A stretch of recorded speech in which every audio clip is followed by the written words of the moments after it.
Programme میں ایک بار پھر خوش آمدید ناظرین۔ سیاست کے حوالے سے گفتگو آپ نے سنی۔ اس وقت ہم گفتگو کریں گے جو کہ اسماعیلی برادری کے روحانی پیشوا پرنس رحیم آغا خان 6 روزہ دورے پر پاکستان میں موجود ہیں۔ اس حوالے سے کل ہم نے دیکھا کہ صدر مملکت آصف علی زرداری نے انہیں ایئرپورٹ سے ریسیو کیا، جبکہ ایوان صدر میں ان کے اعزاز میں ڈنر کا اہتمام بھی کیا گیا، جس میں وزیر اعظم، فیلڈ مارشل، وفاقی وزراء سمیت اہم شخصیات نے شرکت کی۔ آج ہم نے دیکھا کہ وزیر اعظم ہاؤس میں ان کے اعزاز میں ناشتے کا اہتمام بھی کیا گیا۔ آغا خان فیملی کے حوالے سے اگر بات کریں تو آغا خان فیملی کا ایک اہم رول رہا ہے۔ انہوں نے پاکستان اور دنیا بھر میں فلاحی خدمات کے ذریعے معاشرے کی بہتری میں کلیدی کردار ادا کیا ہے۔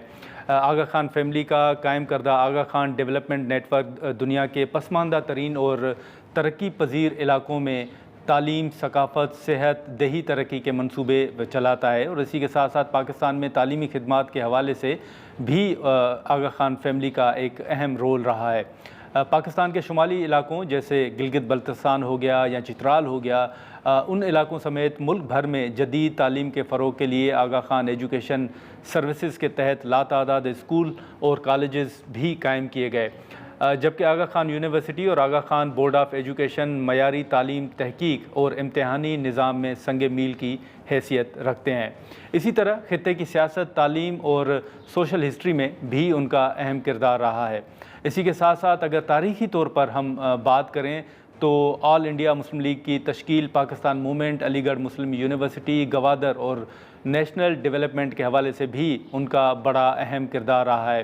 Aga Khan fund for economic development سے منسلک اداروں نے بینکنگ، سیاحت، انڈسٹری اور ٹیلی کمیونیکیشنز میں سرمایہ کاری کی، اور ان اقدامات نے پاکستان کے اندر ملازمت کے مواقع پیدا کیے اور پائیدار معاشی ترقی کو بھی فروغ دیا۔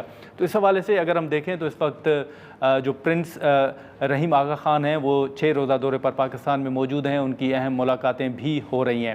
آج کے پروگرام میں اتنا ہی، اجازت دیجیے، اللہ حافظ۔